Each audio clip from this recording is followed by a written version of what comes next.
Salut et bienvenue dans cette vidéo bullet journal du mois d'avril. Pour ce mois-ci, j'ai fait beaucoup de dessins sur des plans que j'ai récupérés. Avant de commencer, je vous fais un récapitulatif du mois de mars. Comme promis, j'avais mis l'avancée de mon bullet sur Instagram. J'aime vraiment le rendu du mois de mars, surtout la double page du calendrier. Franchement, elle est trop bien. Donc comme vous pouvez le voir, j'ai commencé un croquis au crayon sur un morceau de plan. Donc le croquis ne se voit absolument pas puisqu'il est au crayon de papier et que je travaille donc sur un plan qui a déjà des formes imprimées dessus, que je trouvais vraiment intéressant à travailler, surtout du point de vue du contraste des couleurs et des formes. Donc je vous rassure, à la fin on voit vraiment le dessin, il est vraiment révélé par les couleurs. J'avais vraiment envie de dessiner de l'architecture, c'est quelque chose que je fais assez peu finalement, et j'avais vraiment envie de faire des petites maisons toutes mignonnes avec énormément de plantes. Donc pour ce dessin-là, je me suis inspirée d'une devanture de magasin que j'avais vue sur Pinterest et je l'ai modifiée pour qu'elle soit à mon image. J'aime bien le rendu des feutres à alcool et comme je les utilise assez peu, je me suis dit que là c'était l'occasion pour m'entraîner et les utiliser. Mais leur seul problème, c'est que ce sont des feutres qui ont tendance à transpercer le papier. C'est pour ça que je me suis dit que travailler en plus sur un plan, ce serait approprié pour cette technique, puisque je viens ensuite coller mon dessin sur le papier. Voilà le résultat. Pour la deuxième page, j'ai commencé un petit dessin d'arrosoir avec des plantes. Pareil, je me suis inspirée de différentes photos que j'ai trouvées sur Pinterest pour faire mon arrosoir personnel.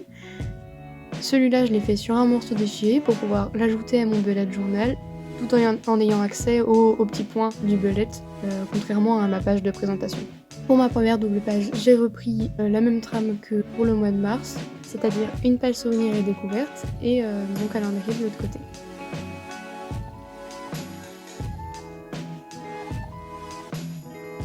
Finalement, j'ai ajouté un petit rond de papier craft et j'aime beaucoup le rendu de ce papier et c'est pour ça que je l'ai utilisé dans les pages qui suivent. J'ai posé en dessous un bandeau de washi tape, puis j'ai dessiné sur mon petit rond des arabesques florales. Pour la double page d'après, j'ai commencé par mon mood tracker et là j'avoue que je me suis amusée. J'ai fait des petits cadres de papier craft sur lesquels j'ai dessiné mes petites plantes à l'image de photos Polaroid et j'ai dessiné un fil suspendu pour les mettre en scène. De mon plein gré, j'ai pas spécialement mis de numéros pour les jours. Je pense que je le ferai comme j'en ai envie, au feeling. Si j'ai passé une bonne journée, peut-être que je colorerai un petit peu plus de feuilles et ainsi de suite, mais j'ai fait en sorte d'avoir assez de place pour tout un mois. Pour le habit tracker, rien d'extraordinaire, j'ai fait ce que je fais d'habitude. J'ai juste rajouté en bas un morceau de texte et un peu de papier craft. Ensuite, j'avais très envie de faire une enveloppe, donc je l'ai fait entièrement avec du papier craft. J'ai suivi un patron classique que j'ai trouvé sur internet et j'ai décidé de colorer l'intérieur avec des morceaux de texte, donc c'est des morceaux d'un vieux roman, vous inquiétez pas, j'ai pas sacrifié de best-seller, j'ai juste pris un vieux livre qui prenait la poussière et qui, je trouve, a beaucoup plus d'utilité que perdu au fond d'un tiroir. J'ai fermé l'enveloppe avec du scotch, tout simplement, et je l'ai décoré comme vous avez pu le voir. Ensuite, j'avais une feuille de papier de soie qui avait à peu près la même couleur que le papier craft, donc j'ai décidé de la déchirer, toujours dans le même esprit. Et je l'ai collé de part et d'autre sur ma double page pour donner de l'unicité au fond. Et je trouve le rendu vraiment très intéressant parce que ça crée du contraste. Ça change un peu, ça habille la page et en même temps on reste dans le même thème que les pages précédentes. Donc je garde cette idée dans ma tête et je pense que je la réutiliserai plus tard si je trouve un autre papier de ce type. J'avais un peu peur au moment de le coller, mais étonnamment il s'est vraiment fondu à la page.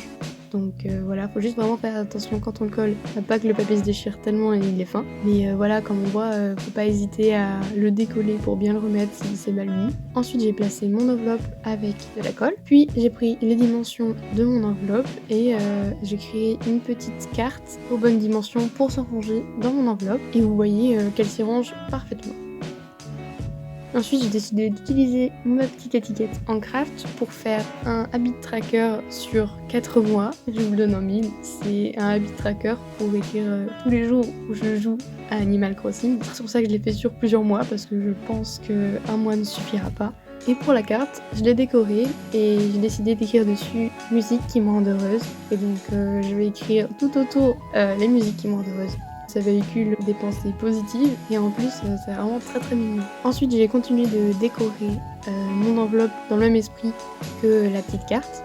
Au-dessus de l'enveloppe, j'ai fait un petit dessin architectural comme la page de garde. Donc j'ai fait la fenêtre d'un immeuble qui fait un petit peu parisien et j'ai dessiné bien entendu des plantes.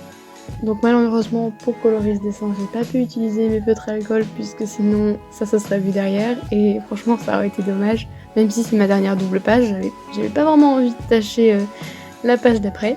Donc je l'ai coloré au crayon de couleur. Mais je trouve que ça rend bien quand même. J'ai utilisé à peu près les mêmes tons, donc ça va. Pour habiller ma page de gauche, j'ai utilisé une autre étiquette, mais crème cette fois. Et j'ai joué avec le contraste d'un autre morceau de page de roman. Et j'ai utilisé cette étiquette pour me faire une liste des séries Netflix que je regardais. J'aime bien l'idée. C'est une sorte de test que je fais. Je veux voir si finalement faire une liste Netflix à part, ça m'apporte quelque chose, ou si pas tellement. Et dans ce cas, je rectifierai pour le mois de mai et j'en mettrai pas ou j'en mettrai. Ça dépendra de comment ça se passe. Je suis vraiment fan de cette page. Je trouve qu'elle est très mignonne. J'aime beaucoup les dessins que j'ai faits, surtout les dessins en pousquet blanc sur le craft. Et j'aime vraiment l'idée d'avoir mis un papier en fond pour habiller la page. Je trouve que ça apporte vraiment quelque chose. Voilà, c'est tout pour ce bullet journal du mois d'avril. Il est certes plus court et plus simple que le mois de mars, mais vu le contexte actuel, de toute façon, je suis pas sûre que j'ai grand chose à écrire. À part bien sûr les séries Netflix, là du coup ça tombe bien.